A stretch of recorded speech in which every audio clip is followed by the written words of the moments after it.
Hi everyone. तो आप सभी का स्वागत है हमारे जीएसटी के प्रैक्टिकल कोर्स में।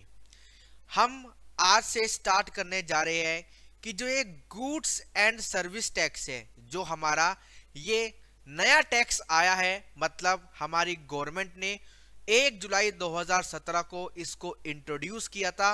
ये जीएसटी आपका क्यों आया था? क्योंकि हमारे पहले इनडायरेक्ट टैक्स में मल्टीपल टैक्सेस होते थे। Excise duty, central tax, service tax, ये सारे आपके बहुत तरह तरह के टैक्सेस होते थे। तो हमारे जो पहले इनडायरेक्ट टैक्स का कानून था, उसमें टैक्सेस ज्यादा होने की वजह से एक तो प्रोडक्ट महंगा भी होता था और कॉम्प्लेक्सिटी भी पैदा करता था सप्लायर यानी सेलर के लिए भी और बायर यानी परचेजर के लिए भी। तो हमारी गवर्नमेंट ने क्या किया, 1 जुलाई 2017 को जीएसटी लागू कर दिया और जीएसटी जो इंप्लीमेंट किया वो पूरे भारत में किया। कहने का मतलब है, आप चाहे पान बनारस में खाओ, दिल्ली में खाओ, जम्मू कश्मीर में खाओ, चंडीगढ़ में खाओ, कन्याकुमारी में खाओ, आप कहीं पर भी पान खाओ, क्या लगेगा टैक्स? जीएसटी ही लगेगा। ठीक है। तो जीएसटी की प्रैक्टिकल क्लास को स्टार्ट करने से पहले मैं आपको थोड़ा जीएसटी के बारे में इंट्रोडक्शन देता हूं कि ये जीएसटी क्या है। ठीक है।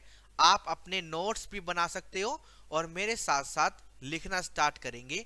ठीक है। तो मैं पहले हेडिंग डाल देता हूं कि आप सभी का स्वागत है हमारी जीएसटी की प्रैक्टिकल क्लास में। और मैं आपको एक चीज और बता देता हूं, मेरा नाम उज्जवल जैन है, मैं एक सीएमए हूं, कॉस्ट अकाउंटेंट हूं। हम जीएसटी में काम करते हैं, तो आपको सारी की चीजें प्रैक्टिकल वाली भी बताएंगे और थ्योरी भी बताएंगे। ऑलराइट, चलिए तो जीएसटी की हम अपनी प्रैक्टिकल क्लास को स्टार्ट करते हैं। और प्रैक्टिकल क्लास को स्टार्ट करने से पहले मैं आपको बता रहा था कि हमारा जीएसटी क्या है। What is GST? हाँ जी दोस्तों, ये जीएसटी क्या है? सबसे पहले हम इसकी लिखेंगे फुल फॉर्म पॉइंट नंबर 1 में। हाँ जी, इसकी फुल फॉर्म लिखते हैं जीएसटी की। आइए, पॉइंट नंबर 1 में हम लिखते हैं इसकी full form. Point number first, full form of GST,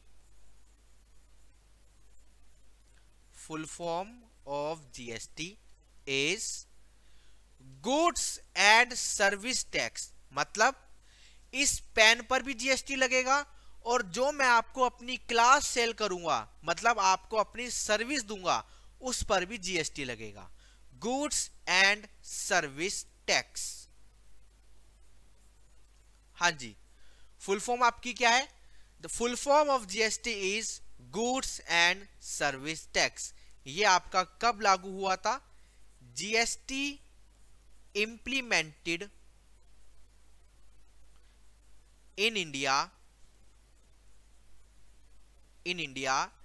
with effect from 1 जुलाई 2017। 1 जुलाई 2017 से हमारे भारत में, पूरे भारत में, including Jammu and Kashmir, including Ladakh, including Assam, every state, every union territory of India are covered under this goods and service tax। ठीक है। अच्छा, अब मैं आपको एक पॉइंट और बताता हूं। आपने अपनी 11th और 12th की क्लास में पढ़ा होगा, हमारे पास दो तरह के टैक्सेस होते हैं। एक होता है डायरेक्ट टैक्स, दूसरा होता है इनडायरेक्ट टैक्स। तो जीएसटी हमारा क्या है? GST is a indirect tax। GST जो आपका है, ये आपका इनडायरेक्ट टैक्स में आता है, इनडायरेक्ट टैक्स में। ठीक है।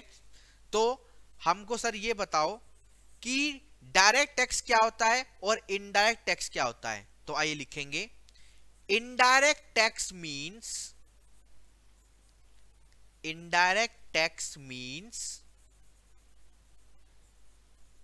टैक्स ऑन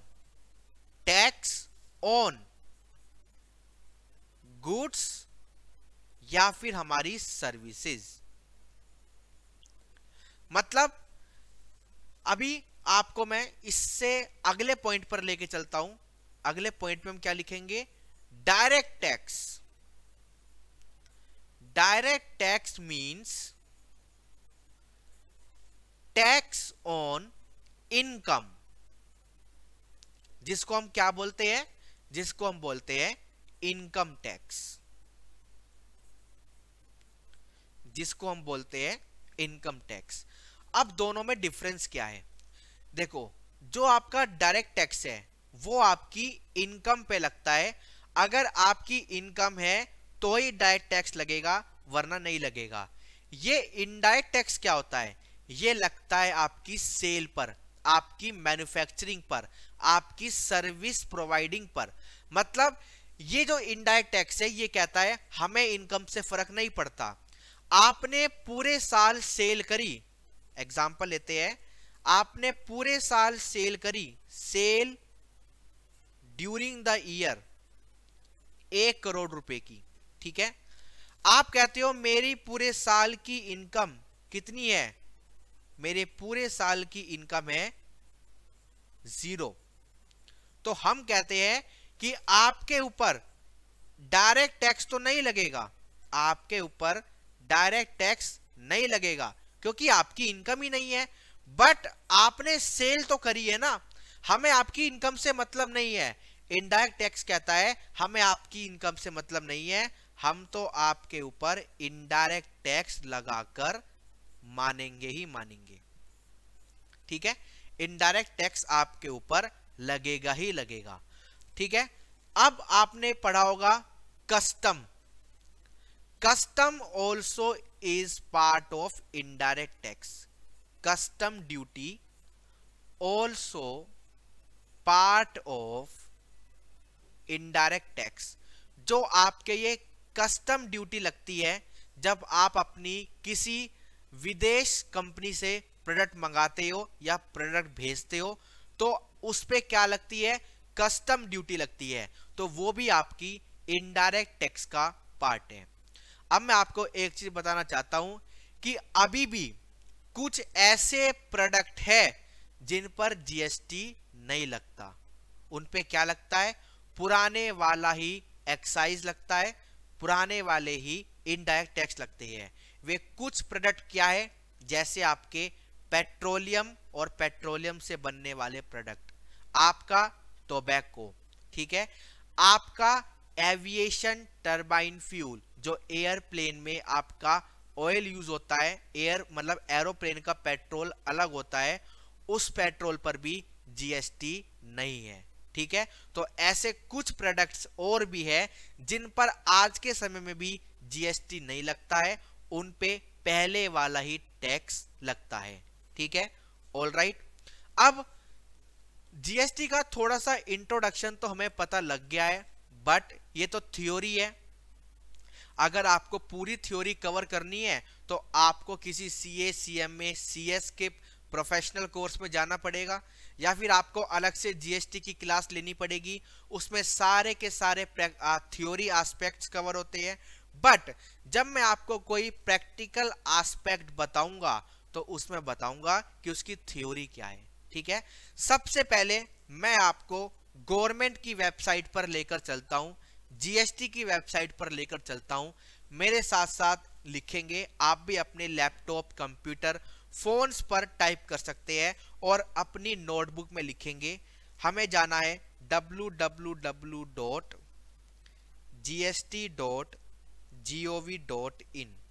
एंटर कर देंगे और हम अपनी गुड्स एंड सर्विसेज टैक्स की वेबसाइट पर आ जाएंगे। ये हमारी वेबसाइट है जीएसटी की, जिस पर आपको सारे अपने प्रैक्टिकल्स एस्पेक्ट इंप्लीमेंट करने हैं, ठीक है। ये हमारी क्या है, जीएसटी की वेबसाइट है। अगर मैं आपको जीएसटी की वेबसाइट के कुछ फंक्शन बताऊं, जैसे ये हमारा है लॉगिन, हम यहां से अपना लॉगिन कर सकते हैं। बट लॉगिन करने से पहले आपको अपना यूजर आईडी क्रिएट करना पड़ेगा। तो यूजर आईडी को क्रिएट करने के लिए हमको जीएसटी नंबर लेना पड़ता है, ठीक है, मतलब हमको अपना जीएसटी रजिस्ट्रेशन कराना पड़ता है। पहले मैं आपको बताता हूं कि हमारे जो ये जीएसटी की वेबसाइट है इसके क्या क्या फीचर्स है। जैसे अगर मैं सर्विसेज पर आऊं तो आप अपना रजिस्ट्रेशन करा सकते हो, न्यू रजिस्ट्रेशन। अगर आपने रजिस्ट्रेशन कर दिया बट सरकार ने आपसे कुछ और मांग करी है, आपसे बोला है कि हमको ये डॉक्यूमेंट्स और चाहिए, तो आप यहाँ पे क्लैरिफिकेशन फाइल करोगे, मतलब एप्लीकेशन फॉर क्लैरिफिकेशन, ठीक है। उसके बाद आपने जीएसटी रजिस्ट्रेशन अप्लाई तो कर दिया है बट आपको उसका स्टेटस पता करना है कि यार कब आएगा, इसका क्या स्टेटस है, तो आप ट्रैक एप्लीकेशन स्टेटस पर जाकर अपना स्टेटस देख सकते हो। ये ट्रैक कैसे होगा, पहले आपको जीएसटी अप्लाई करना पड़ेगा, फिर आपको टेम्पररी नंबर मिलेगा, उस टेम्पररी नंबर के माध्यम से आप ट्रैक कर सकते हो अपना एप्लीकेशन स्टेटस, ठीक है। तो सर्विसेज में हमने देखा रजिस्ट्रेशन के अंदर 3 ऑप्शन होते हैं।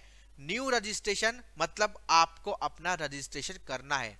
मार्केट में ये नया रजिस्ट्रेशन करने की जो फीस होती है 1500, 2000, 5000 as per your client and as per you. आप कैसे डीलिंग करते हो, आप कैसे डीलिंग करते हो उस पर डिपेंड करता है।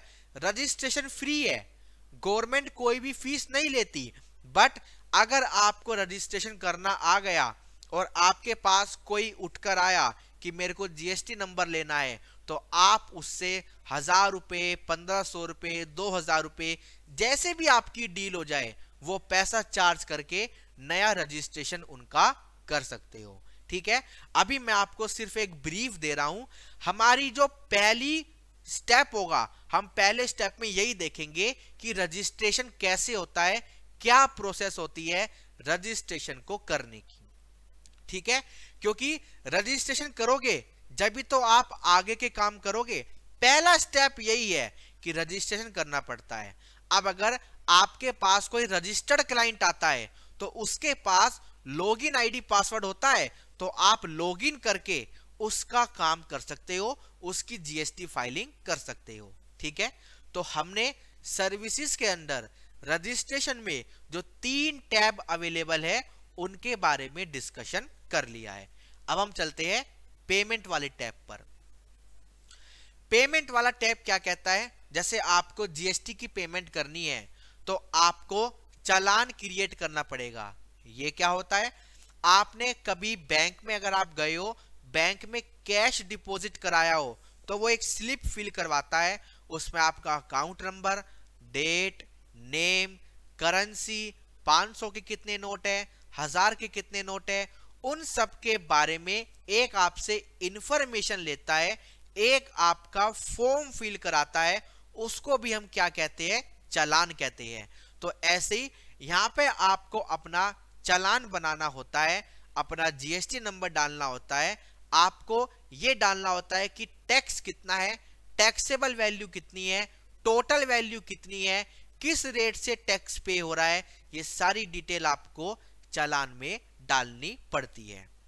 उसके बाद ट्रैक पेमेंट स्टेटस, भाई आपने एक बार पेमेंट कर दी तो आपको वो रहता है कि सरकार के पास पता नहीं पेमेंट गई या नहीं गई, तो आप अपनी पेमेंट को ट्रैक भी कर सकते हो। ऑलराइट। उसके बाद है ग्रीवियंस अगेंस्ट पेमेंट, मतलब आपने पेमेंट कर दी बट स्टेटस, आप जो स्टेटस शो हो रहा है आप उससे खुश नहीं हो, मतलब कुछ भी अगर आपकी तकलीफ है पेमेंट से रिलेटेड, तो आप अपनी शिकायत, आप अपनी रिक्वेस्ट, आप अपनी ग्रीवियंस फिल कर सकते हो इस टैब के माध्यम से। ऑलराइट, चलिए अब हम चलते हैं अगले टैब पर। अगला टैब आपका है यूजर सर्विसेज।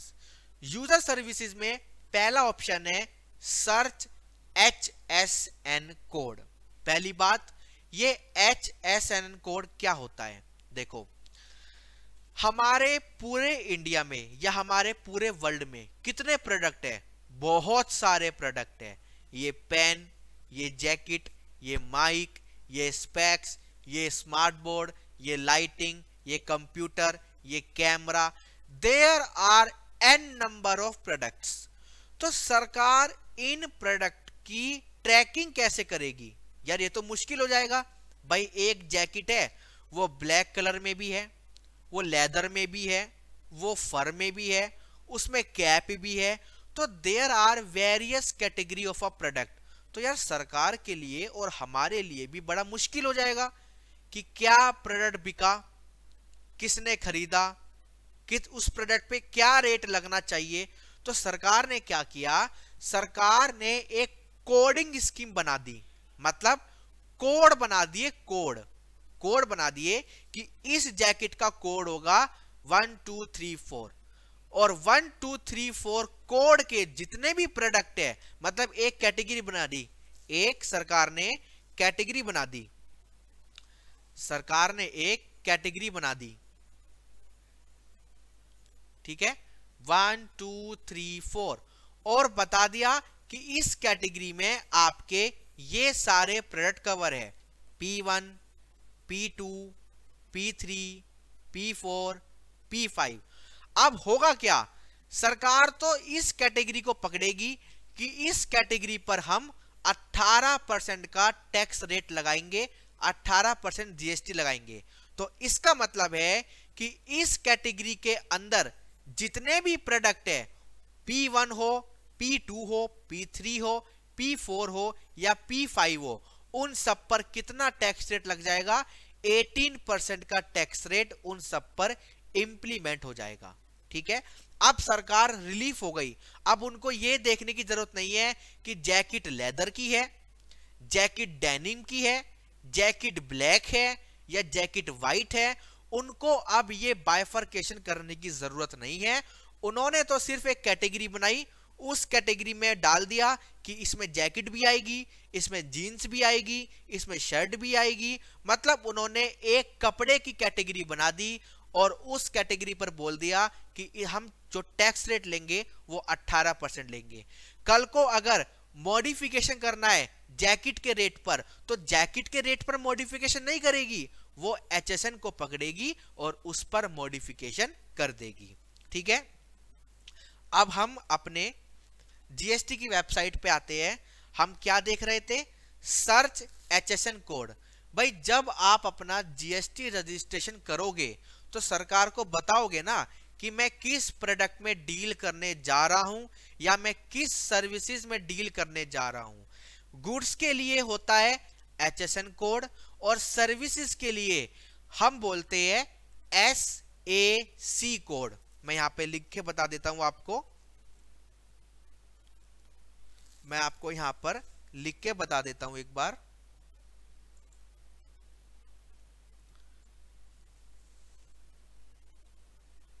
हाँ जी,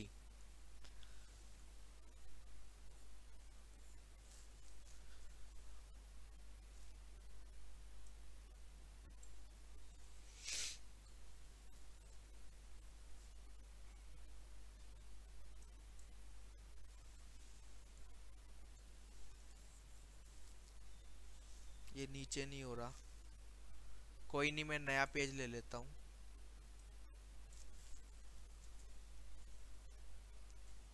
चलिए, तो जो हमारे गुड्स होते हैं उस पे जो कोडिंग होती है उसका नाम होता है HSN। जो हमारी सर्विसेज होती है उस पे जो कोडिंग होती है उसका नाम होता है SAC। ठीक है, ये क्या है आपके, ये दोनों आपके क्या है, ये दोनों आपके क्या है? कोड। जैसे सैमसंग का फोन है तो आप दुकान पे जाके ये थोड़ी बोलोगे सैमसंग का फोन दे दे। आप दुकान पे जाके बोलोगे कि मेरे को सैमसंग का इस मॉडल नंबर का फोन चाहिए। तो सैमसंग ने क्या किया? सैमसंग ने कैटेगरी बना दी, कोड बना दिया अपने प्रोडक्ट का। ठीक है, ऐसी जीएसटी ने क्या किया? जीएसटी ने बोला गुड्स के लिए कोड होंगे जिनका नाम होगा HSN और सर्विसेज के लिए कोड होंगे जिसका नाम होगा SAC। ठीक है, तो मैं बता रहा था आपको कि आप जब अपना व्यापार शुरू करोगे और आप जीएसटी नंबर लोगे तो सरकार को बताओगे ना कि मैं किस गुड्स में डील करने जा रहा हूं या जा रही हूं, मैं किस सर्विसेज में डील करने जा रहा हूं या जा रही होगी। तो सरकार को ये नहीं सुनना कि मैं जैकेट बेचने जा रहा हूं, सरकार पूछती है कोड नंबर बता, किस कोड नंबर में डील करने जा रहा है। तो वो कोड नंबर आपको कहां से मिलेगा, वो कोड नंबर आपको यहां से मिलेगा, सर्च HSN कोड। ठीक है, चलिए अब ये हॉलीडे लिस्ट, एक जीएसटी डिपार्टमेंट कब बंद रहता है कब वो ओपन रहता है, तो हॉलीडे लिस्ट इन्होंने पहले ही अपनी बना दी है, आप वहां पे जाके चेक कर सकते हो। उसके बाद है generate user ID for unregistered applicant. अगर आप जीएसटी में रजिस्टर्ड नहीं हो बट आप फिर भी अपने लिए यूजर आईडी बनाना चाहते हो, अगर मैं यहां पे क्लिक करूं तो क्या पेज ओपन होता है, the functionality is only for applicants who are not registered और not liable to be registered under GST act और seeking voluntary registration under GST act. आप वॉलंटरी जीएसटी रजिस्ट्रेशन लेना चाहते हो। This user ID is only for facilitating certain functionalities to unregistered person at GST portal such as filing application of advance ruling and refund. Do you want to continue? मतलब ये user ID generate होने के बाद आपको सारे अधिकार नहीं मिलेंगे जीएसटी पोर्टल के, कुछ लिमिटेड फैसिलिटी आपको मिल सकती है। मतलब आप जीएसटी के कंप्लायंस से बच भी सकते हो और आपको जो सुविधा चाहिए अगर वो यहां पर अवेलेबल है तो आप उनको ले सकते हो। तो इसमें क्या दो सुविधा आपके पास आती है, या तो आपको अपना रिफंड क्लेम करना है या फिर आपको एडवांस रूलिंग के लिए अप्लाई करना है। ये एडवांस रूलिंग क्या होती है, मतलब आप सरकार से पूछना चाहते हो कि अगर मैं ये ट्रांजैक्शन करूं तो मेरे ऊपर जीएसटी का क्या कंप्लेंस आएगा, जीएसटी के लिए हमको क्या क्या कंडीशन पूरी करनी पड़ेगी, किस रेट से जीएसटी पे करना पड़ेगा। मतलब आपको कोई भी बात सरकार से पूछनी है तो आप यहां पर जाकर प्रोसीड कर सकते हो और अपनी सर्विसेज ले सकते हो। ऑलराइट, चलिए तो ये था आपका generate user ID for unregistered applicant. अब इसके बाद जो ऑप्शन है वो आपका है कोज लिस्ट। ये कोज लिस्ट क्या है, देखो आपके पास यहां पर कितने ऑप्शन अवेलेबल है। आपके पास पहला है टाइप ऑफ अथॉरिटी, कि आप किस अथॉरिटी में जाना चाहते हो, आप किस राज्य के हो, आपका जुरिडिक्शन क्या है और आपका डेट क्या है। तो यहां पर जाकर आप सरकार से पूछ सकते हो कि जो मैंने आपको अपनी दुविधा बताई थी उसका क्या परिणाम है।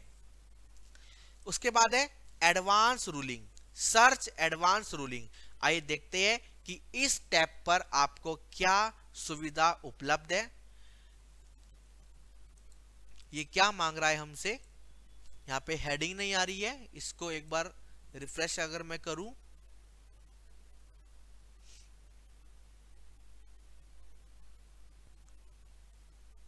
हाँ जी, तो हेडिंग नहीं आ रही है। बट जैसे मैंने आपको बताया था कि आप अपनी एडवांस रूलिंग, मतलब आपको सरकार से अगर कुछ पूछना है तो आप सरकार के पास जा सकते हो और एप्लीकेशन फाइल कर सकते हो। तो जो एप्लीकेशन आपने फाइल करी है अगर आप यहां पर उसको एंटर करोगे और नीचे दिया गया बारकोड अगर आप लिखोगे और प्रोसीड करोगे तो आपको पता लग जाएगा कि आपकी जो शिकायत थी, आपकी जो रिक्वेस्ट थी, उसका स्टेटस क्या है। अगर मैं अब हॉलीडे लिस्ट पर आपको लेकर चलूं, ठीक है, तो ये है आपका ईयर और ये आप स्टेट वाइज दे सकते हो सर्च। जैसे अगर मैं जनवरी पे क्लिक करूं,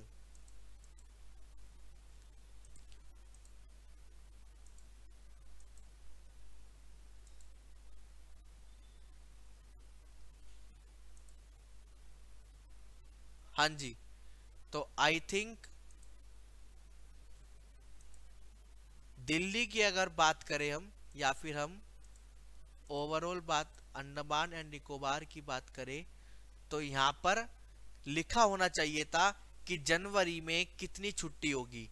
आई थिंक गवर्नमेंट ने यहाँ पर इनको, कर्नाटक की अगर मैं बात करूं, ये देखो कर्नाटक की अगर मैं बात करूं तो कर्नाटक का डाटा अपडेटेड है भाई, मतलब किसी राज्य का अपडेटेड नहीं है, किसी का अपडेटेड है।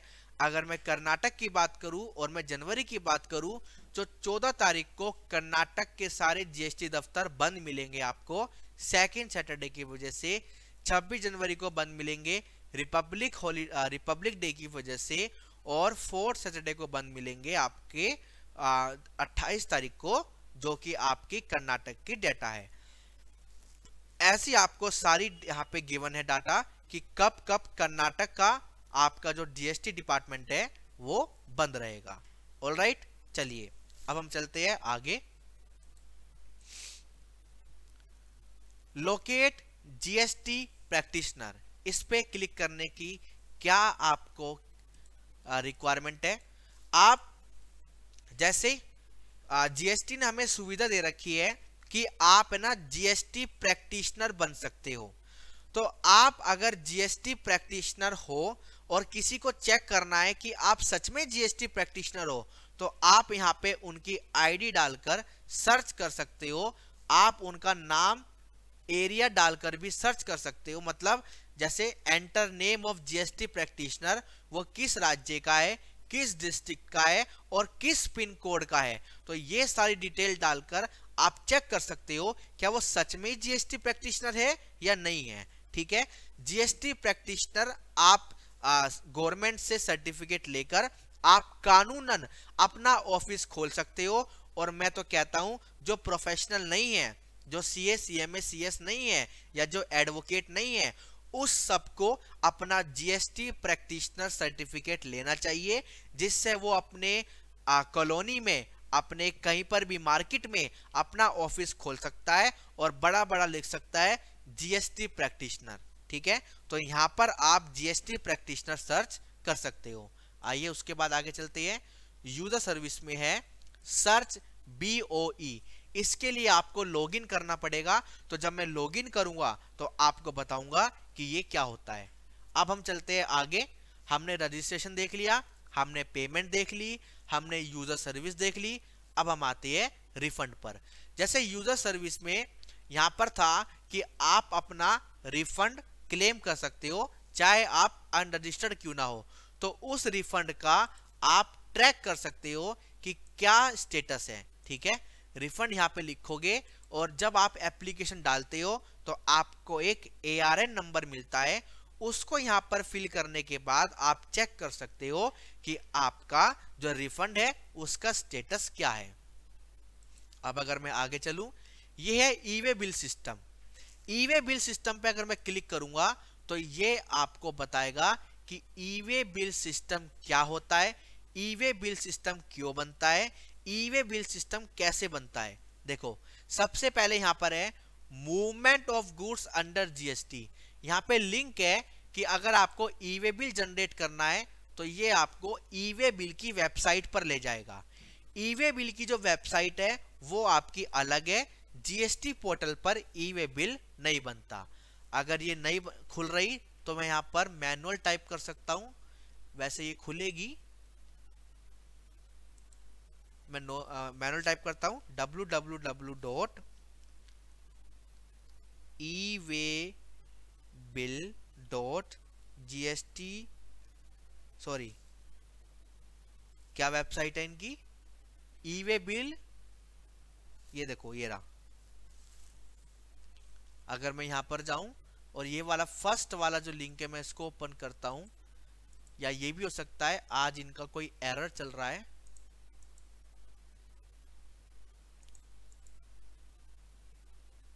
आज अभी इनकी वेबसाइट स्लो चल रही है, कोई बात नहीं, हम आगे चलते हैं। फिर है CGST rule chapter 16 rule 138 and annexure of exempted goods. मतलब किन किन पर आपको ई-वे बिल नहीं बनाना वो यहां पर लिखा है। फिर है ई-वे बिल पोर्टल FAQ। अगर आपको ई-वे बिल पोर्टल पे कुछ समझ नहीं आ रहा है तो इनका FAQ भी अवेलेबल है। यहाँ पर जाकर आप चेक कर सकते हो कि कैसे ई वे बिल के पोर्टल पे वर्क करना है। जनरल पोर्टल है आपका, इस पे रजिस्ट्रेशन आपको कैसे करना है, तो ये सारी सुविधा भी आपके ई वे बिल के पोर्टल पे अवेलेबल है। अब अगर हम आगे चले, e way bill portal user manual, अगर आपको एक PDF चाहिए, यूजर मैनुअल चाहिए, तो स्क्रीनशॉट के साथ यहाँ पे सब अवेलेबल है कि आप कैसे अपना ई वे बिल पे वर्क कर सकते हो। ठीक है, वेबसाइट है, ई वे बिल क्या होता है, ये सारी चीजें यहाँ पर अवेलेबल है FAQ के अंदर। ठीक है, ये आपका सारा ई वे बिल है, मतलब ई वे बिल का यूज क्या है, इसको कैसे बनाते हैं, इसमें क्या क्या कंटेंट होते हैं, ये सारी बातें हम पढ़ेंगे जब हम ई वे बिल के चैप्टर पर आएंगे। अब मैं आपको वापस लेके चलता हूं हमारे GST की वेबसाइट पे। हम यहाँ पे थे, अब ये आपका है ट्रैक एप्लीकेशन स्टेटस। तो आप यहाँ पर भी देखो, ये दोनों आपके सेम है। ये जो आपका रिफंड था ये भी आपको यहीं पर लाता है, और जो आपका ट्रैक एप्लीकेशन स्टेटस है वो भी आपको यहीं पर लाता है। और जो रजिस्ट्रेशन है यहाँ पर भी आप एक ही बार अपना ARN डाल के चेक कर सकते हो कि आपका GST रजिस्ट्रेशन का क्या स्टेटस है। ऑलराइट, चलिए, तो हमने सर्विसेज के सारे टैब्स को कवर कर लिया है। अब आते हैं अगले टैब पर। ये आपका है GST लॉ।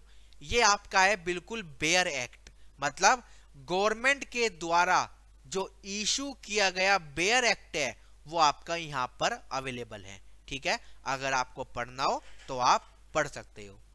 उसके बाद अगर मैं डाउनलोड्स में जाऊं तो डाउनलोड्स में आपके पास दो ऑप्शन आते हैं। पहला ऑप्शन आपका है ऑफलाइन टूल।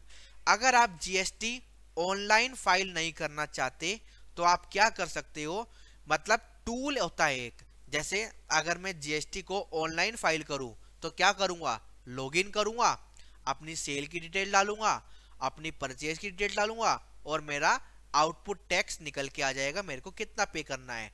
बट कोई कोई सॉफ्टवेयर होते हैं, जैसे अगर मैं बोलूं मेडिकल लाइन की मैं बात करूं तो एक फार्मास्यूटिकल शॉप पर इजी सोल सॉफ्टवेयर यूज होता है। एक मैं अगर एग्जांपल लूं तो जो इजी सोल सॉफ्टवेयर होता है उसकी रिपोर्ट सीधा का सीधा पोर्टल पे अपलोड नहीं होती।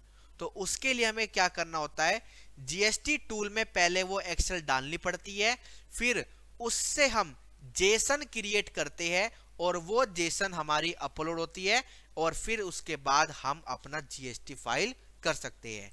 तो ऑफलाइन टूल में तो यही होता है। अब देखते हैं GST स्टैटिस्टिक में क्या होता है। अगर मैं यहाँ पे इसको डाउनलोड करूं तो ये क्या दिखाएगा मेरे को, रजिस्ट्रेशन। हाँ जी, रजिस्ट्रेशन।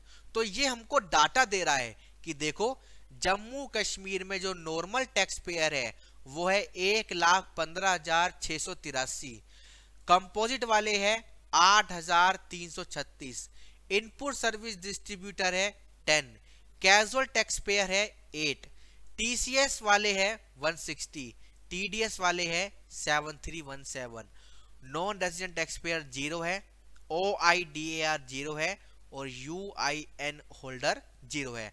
तो अगर मैं बात करूं जम्मू कश्मीर में भी 1,15,683 GST रजिस्ट्रेशन है, जो हिमाचल प्रदेश से भी ज्यादा है, चंडीगढ़ से भी ज्यादा है, सिक्किम से भी ज्यादा है, अरुणाचल प्रदेश से भी ज्यादा है। और अगर मैं दिल्ली की बात करूं, कहां गई हमारी प्यारी दिल्ली, ये रही। दिल्ली में 7,76,337 GST रजिस्ट्रेशन है, और ये डाटा आपका 30 नवंबर 2022 तक अपडेटेड है। अगर मैं 3B को डाउनलोड करूं तो ये क्या देगा मेरे को, ओपन करता हूं। हाँ जी, तो ये बोलता है कि ये भी आपका स्टेट वाइज डाटा है कि कितनी स्टेट में आपकी 3B फाइल हुई, कितने लोगों ने करी, कब करी, मतलब ड्यू डेट तक करी या फिर डेट के बाद करी, टोटल रिटर्न कितनी फाइल हुई, ये सारा डाटा आपका यहाँ पर अवेलेबल है। तो हमने देखा कि आपके डाउनलोड्स में दो ऑप्शन है, या तो आप ऑफलाइन टूल को डाउनलोड कर सकते हो या फिर आप स्टैटिस्टिक डाटा को यूज कर सकते हो। उसके बाद आपका आता है सर्च टैक्स पेयर। अगर आप किसी से सामान खरीदने जा रहे हो और वो बोल रहा है कि मैं रजिस्टर्ड हूं, तो आप कैसे चेक करोगे? आप सरकार की वेबसाइट पे आओ, उससे बोलो कि भाई अपना जीएसटी नंबर दे, या फिर अपना यूआईएन यूनिक आइडेंटिफिकेशन नंबर दे, या फिर अपना पैन नंबर दे, या फिर अपना टेम्पररी आईडी दे, या फिर अपना कंपोजिट टैक्स पेयर। अगर वो सामने वाला कंपोजिट स्कीम में है तो उसका जीएसटी नंबर आपको फिल करना है। मैं आपको एक बार करके दिखाता हूं। मैं यहां पर जीएसटी नंबर डालता हूं और यहां पर मैं ई कॉन्सेप्ट्स का जीएसटी नंबर डालता हूं। एक बार मैं अपने फोन में उसको निकाल लेता हूं।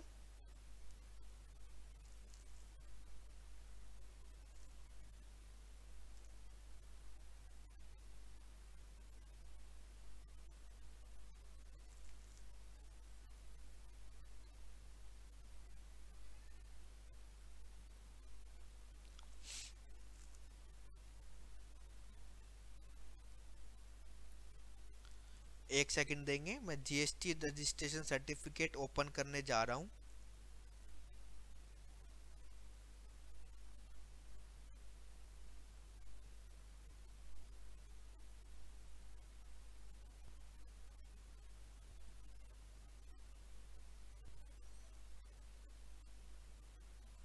हाँ जी, तो मैंने एक पार्टी का जीएसटी रजिस्ट्रेशन ओपन किया है। अब मैं यहां पर उसका जीएसटी नंबर लिखूंगा तो आपको पता लगेगा। लिखने जा रहा हूं 09B, कैप्स लॉक ऑन कर लेता हूं, BS JPA 104 F1Z3, और नीचे में क्या डालूंगा? Captcha code. नीचे में डालूंगा कैप्चा कोड 570975 570975 और मैं कर दूंगा यहां पर सर्च पे क्लिक। ये कह रहे हैं कि गलत है, मैंने कुछ गलत कर दिया क्या? 09BSJPA 104 F1Z3, 09BSJPA 104 7 है, 7 नहीं डाला मैंने यहां पर। अगर मैं यहां पर 7 भी लिख दूंगा, ये देखिए, ऐसे आप चेक कर सकते हो किसी भी पार्टी का जीएसटी रजिस्ट्रेशन। जो मैंने अभी चेक किया है उसका नाम है, ट्रेड नेम जो यहां पर अवेलेबल है वो है अल्का एपोरियम। अल्का एपोरियम का लीगल नेम क्या है, मतलब उसके पैन कार्ड पे नाम क्या है? अल्का अग्रवाल। अगर मैं आपको बताऊं कि जो हमारे पैन कार्ड पे 4th लेटर होता है वो बताता है कि आप प्रोप्राइटर हो, या आप एक कंपनी हो, या आप एक फर्म हो। जो ये जीएसटी नंबर होता है इसमें पैन कार्ड भी इंक्लूड होता है। अगर मैं फर्स्ट 2 डिजिट बोलूं 09, तो ये होता है स्टेट कोड। उत्तर प्रदेश का स्टेट कोड है 09, क्योंकि ये जीएसटी रजिस्ट्रेशन जिसका है वो 09 है, मतलब वो उत्तर प्रदेश में रजिस्टर्ड है। उसके बाद 1 2 3 4 5 6 7 8 9 10 F तक ये आपके होते हैं 10 डिजिट का पैन नंबर। और उसके बाद जो ये 1Z3 है ये सिस्टम ऑटोमेटिकली जनरेट करता है जब आपको जीएसटी नंबर मिलता है। तो फर्स्ट 2 लेटर तो फिक्स होते हैं। अगर आप दिल्ली में हो तो 07 होता है, उत्तर प्रदेश में हो तो 09 होता है, और कहीं हो तो अकॉर्डिंगली फर्स्ट 2 डिजिट आपके स्टेट कोड को बताते हैं। अगर मैं यहां पर आपको लिखकर बताऊं, हाँ जी, ये जो आपके 0 और 9 है ये आपके है स्टेट कोड। ठीक है। उसके बाद जो आपके ये 10 डिजिट है, ये आपका होता है पैन नंबर, और जो ये लास्ट के 3 डिजिट होते हैं ये सिस्टम जनरेटेड होते हैं।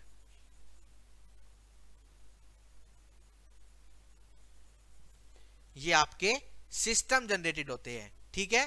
पॉइंट क्लियर है। तो ऐसे आप चेक कर सकते हो किसी का भी जीएसटी नंबर कि वो वैलिड है या नहीं है। वहां पे लिखा है लीगल नेम ऑफ बिजनेस, जो पैन कार्ड पे होता है। अगर एक कंपनी का रजिस्ट्रेशन आप कर रहे हो तो उसका लीगल नेम ऑफ बिजनेस क्या होता है, उसके पैन कार्ड पे लिखा होता है, यानी कंपनी का नाम होता है। ट्रेड नेम होता है। इफेक्ट डेट ऑफ रजिस्ट्रेशन, मतलब इन्होंने कब से रजिस्ट्रेशन लिया। कॉन्स्टिट्यूशन ऑफ बिजनेस, ये प्रोप्राइटर है, पार्टनरशिप फर्म है, कंपनी है, क्या है।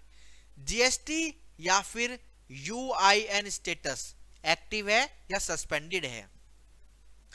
टैक्स पेयर रेगुलर है, कंपोजिट वाले है, आपके ये इनपुट सर्विस डिस्ट्रीब्यूटर है, कैजुअल टैक्सेबल पर्सन है, ये क्या है। There are various type of category in registration.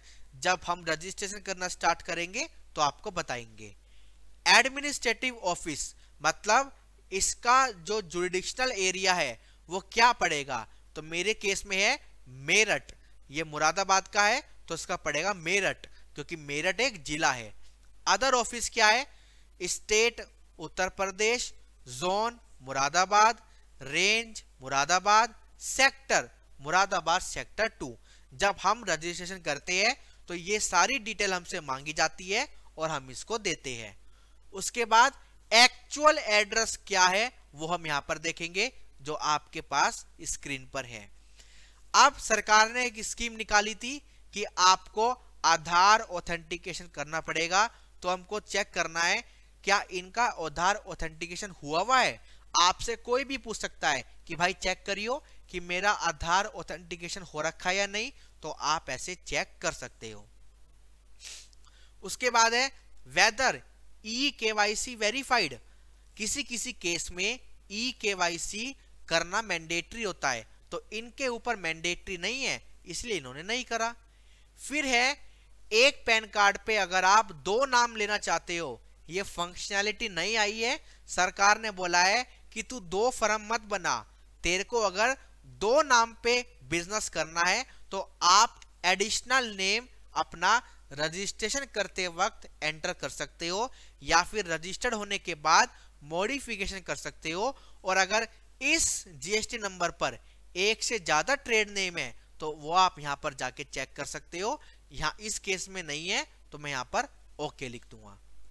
उसके बाद है कि इसका बिजनेस क्या है, होलसेल है, सर्विस प्रोवाइडर है, वेयर हाउस वाला है, क्या है, तो ये है ट्रेडर रिटेलर। उसके बाद nature of business activity retailer. अब जैसे मैंने आपको बताया था एचएसएन कोड, तो देखो ये एचएसएन कोड है और इसमें ये सारे प्रोडक्ट आपके इंक्लूड हैं। देखो ये रहे, ठीक है, ये आपका एचएसएन है और इसमें ये सारे प्रोडक्ट आपके हैं। ये आपका एचएसएन है, इसमें ये सारे प्रोडक्ट आपके हैं।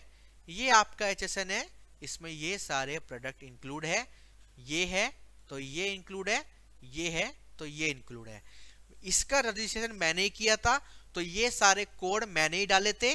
तो ये हमसे पूछते हैं कि आप क्या बिजनेस करोगे, अकॉर्डिंगली हमको अपना रजिस्ट्रेशन नंबर डालना होता है। अब हम आते हैं शो फाइलिंग टेबल पर, तो ये हमको बता देगा कि ये पार्टी फ्रॉड तो नहीं है, सामने वाली पार्टी जीएसटी फाइल करती है या नहीं करती है। तो ऐसे हम चेक कर सकते हैं। जैसे अगर मैं 2022-23 फाइनेंशियल ईयर की बात करूं, दिसंबर की जो रिटर्न थी इन्होंने फाइल करी है 21 जनवरी 2023 को। वैसे 20 को करनी होती है, इन्होंने लेट फाइल करी है, तो हम ऐसे चेक कर सकते हैं। फाइल कर दिए ना, कोई बात नहीं। नवंबर की फाइल करी इन्होंने 26 दिसंबर को, ये भी लेट फाइल करी है, मैंने ही करी थी, मैं भूल गया था, ठीक है। अक्टूबर की है, इन्होंने टाइम से कर दी थी 12 नवंबर को। आपको पता होगा कि जीएसटीआर 3B की जो डेट होती है वो अगले महीने की 20 तारीख होती है, और जो जीएसटीआर 1 की डेट होती है वो अगले महीने की 11 तारीख होती है। ठीक है, हमारे GSTR 1 पे कोई पेनल्टी नहीं है, तो इसलिए सभी लोग इसको लेट फाइल करते हैं। मैंने भी देखो लेट फाइल कराए, किसी भी केस में टाइम पर फाइल नहीं करा क्योंकि इस पे पेनल्टी नहीं होती। बट 3B में पेनल्टी होती है, इसलिए मैंने इसको टाइम पे फाइल कर रखा है हर केसेस में, वरना मेरे को पेनल्टी देनी पड़ेगी और मैंने यहाँ पर दी थी, तो इसलिए मैंने आपको बता दिया। ऑलराइट, चलिए अब हम चलते हैं इसके बराबर वाले टैब पर। ये क्या कहता है, शो रिटर्न फाइलिंग फ्रीक्वेंसी। अब इसमें क्या क्या ऑप्शन है आपके, financial year, quarter, frequency monthly. देखो आपकी अभी जीएसटी में एक नोटिफिकेशन आया था कि अगर आपको हर महीने जीएसटी फाइल नहीं करनी तो आप क्वार्टरली फाइल कर सकते हो, बट आपको टैक्स की पेमेंट तो करनी पड़ेगी। अगर आपको जानना है कि सामने वाली पार्टी अपनी जीएसटी को मंथली बेसिस पे फाइल करती है या क्वार्टरली बेसिस पे फाइल करती है, तो आप ऐसे चेक कर सकते हो। ठीक है, जैसे मेरे केस में मैं मंथली फाइल करूंगा, किस क्वार्टर के लिए, अप्रैल से जून क्वार्टर के लिए। हर क्वार्टर में आप चेंज कर सकते हो अपनी मर्जी से। आपका मन है कि मैं अगले क्वार्टर से क्वार्टरली फाइल करूंगा, तो अगले क्वार्टर में आप अपनी फ्रीक्वेंसी को क्वार्टरली चेक कर सकते हो। बट मैंने पूरे साल मंथली फॉलो किया है, तो मैं तो मंथली ही अपनी जीएसटी फाइल करूंगा। ठीक है, चलिए filing frequency of current financial year. अभी करंट फाइनेंशियल ईयर का यहाँ पे डाटा नहीं आया है, तो इसलिए वो यहाँ पर नहीं कवर है। ठीक है, तो हम थे हमारे सर्च टैक्स पेयर टैब पर। मैंने बताया कि जीएसटी नंबर के द्वारा या फिर यूनिक आइडेंटिफिकेशन नंबर के द्वारा ये यूआईएन किसको मिलता है, ये यूआईएन आपको, आपका जो मिलता है वो फॉरेनर लोगों को मिलता है। ठीक है, उसके बाद अगर आप पैन कार्ड से सर्च करना चाहते हो तो कैसे सर्च करोगे, जैसे मैंने आपको बताया था, स्टार्टिंग के 2 डिजिट आपके स्टेट कोड होते हैं, उसके बाद 10 डिजिट यानी F तक आपका क्या होता है, आपका पैन नंबर होता है। अगर मैं यहां से इसको कॉपी कर लूं, अगर मैं B से लेकर F तक इसको अगर मैं कॉपी कर लूं और मैं यहां पे जाता हूं search tax payer search by PAN, तो मैं यहां पे ये पेन नंबर पेस्ट करूंगा, अगेन कैप्चा डालूंगा 9889, उसके बाद 54 एंड देन सर्च पे क्लिक करूंगा, तो देखो जीएसटी नंबर आपका आ गया है। जीएसटी नंबर, अब आप देख सकते हो कि एक पैन कार्ड पे कितने जीएसटी है। पहले आपने देखा ये जीएसटी नंबर ठीक है या नहीं है, इस जीएसटी नंबर पर क्या नाम है, ये किस राज्य में रजिस्टर्ड है, ये क्या करता है। बट आप जानना चाहते हो कि इस पैन नंबर पर कितने जीएसटी है, तो आप सर्च बाय पैन करोगे तो आपको पता लगेगा। देखो इस पे एक जीएसटी है जो एक्टिव है, इस पे एक जीएसटी है जो इनएक्टिव है, मतलब ये पुराना है। तो अभी मैंने जो आपके सामने खोल रखा था वो ये वाला था, तो आइए इस पे क्लिक करेंगे, दोबारा से यहाँ पे कैप्चा डालेंगे 251925 और एंटर करेंगे, तो देखो वही जीएसटी नंबर आपके सामने आ गया।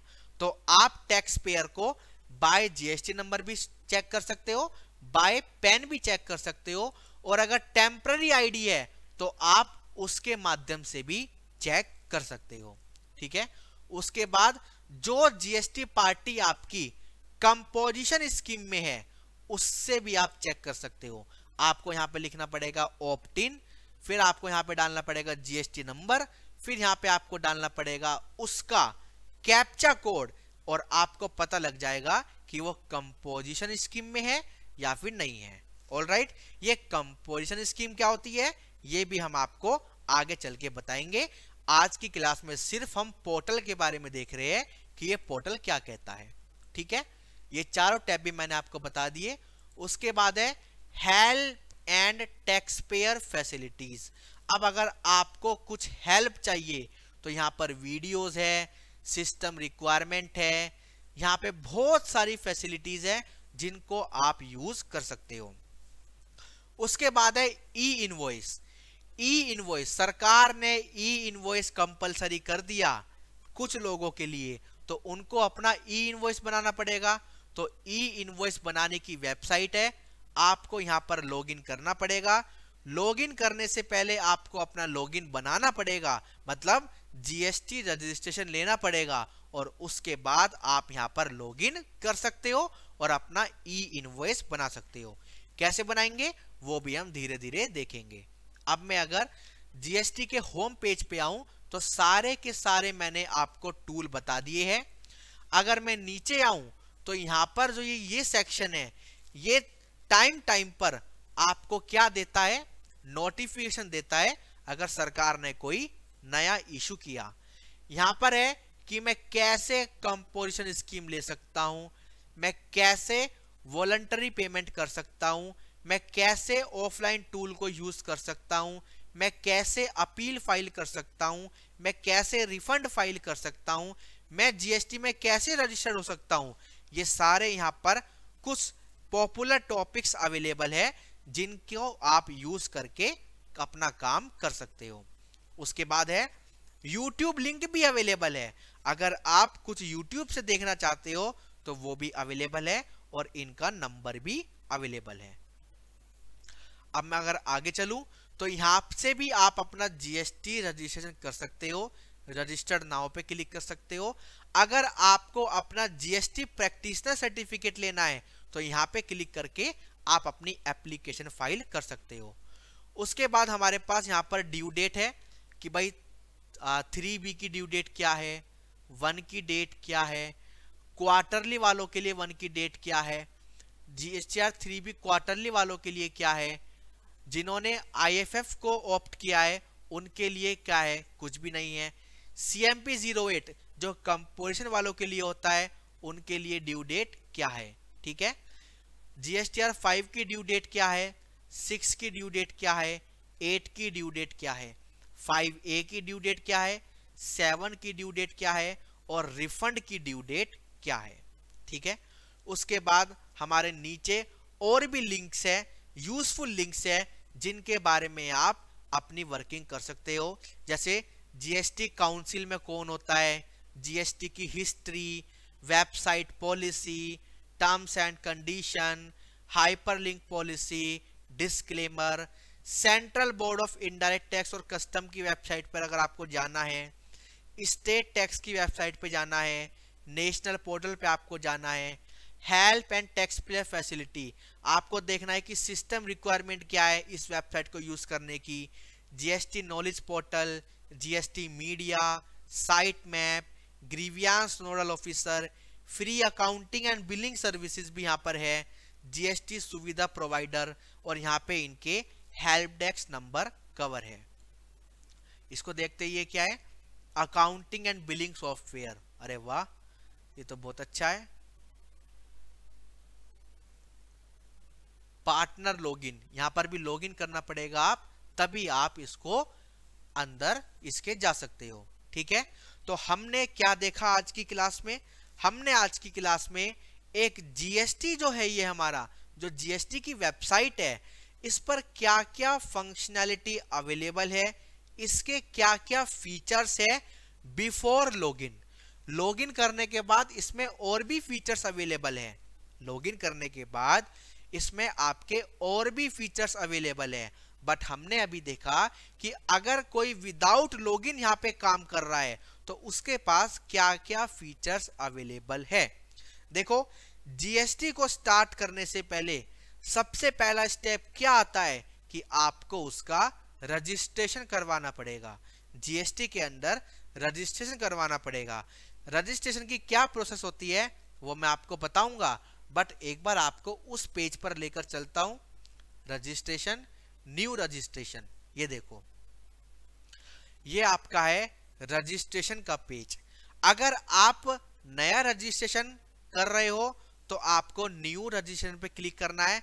आप अगर रजिस्ट्रेशन कर चुके, आपके पास टेम्पररी नंबर है, आपको चेक करना है क्या स्टेटस है, तो यहां पर आप क्लिक करेंगे, टेम्पररी नंबर डालेंगे, कैप्चा डालेंगे और प्रोसीड करके आगे बढ़ जाएंगे। न्यू रजिस्ट्रेशन में यहाँ पे ऑप्शन अवेलेबल है कि आप क्या हो, टैक्स पेयर हो, टैक्स डिडक्टर हो, टैक्स कलेक्टर हो, जीएसटी प्रैक्टिशनर हो, नॉन रेजिडेंट टैक्सेबल पर्सन हो क्या, यूनाइटेड नेशन बॉडी हो क्या, कंसलेट या फिर एम्बेसी हो क्या किसी फॉरेन कंट्री के, या फिर कोई अदर नोटिफाइड पर्सन हो, या फिर non resident online service provider हो। तो आपको आपके क्लाइंट के अकॉर्डिंग, जो भी आपका क्लाइंट है वो टैक्स पेयर है, नॉर्मल केस में टैक्स पेयर ही होता है, तो हम यहाँ पे टैक्स पेयर को चूज कर लेंगे। फिर हम देखेंगे कि वो कहाँ का है, जैसे किस राज्य का है, फॉर एग्जांपल दिल्ली का है। फिर हम देखेंगे कि वो किस जुरिडिक्शन में आता है, फॉर एग्जांपल शाहदरा में आता है। फिर हम यहाँ पर डालेंगे उसका लीगल नेम ऑफ बिजनेस जो पैन कार्ड पे है, जो पैन कार्ड पे है, पैन नंबर पे जो जीएसटी है, मतलब पैन नंबर पे जो नाम है वो हम यहाँ पर डालेंगे। फिर हम डालेंगे परमानेंट अकाउंट नंबर जो यहाँ से आपका चेक हो जाएगा। फिर हम डालेंगे इसमें ईमेल एड्रेस, फिर हम डालेंगे मोबाइल नंबर, और फिर ये कोड डालने के बाद हम प्रोसीड पे क्लिक कर देंगे और हमारे पास ओटीपी आएगा हमारी ईमेल पर और हमारे फोन पर। वो ओटीपी डालकर हमारे पास टेम्पररी रेफरेंस नंबर आ जाएगा, जिसके माध्यम से हम अपनी आगे की एप्लीकेशन को पूरा करेंगे।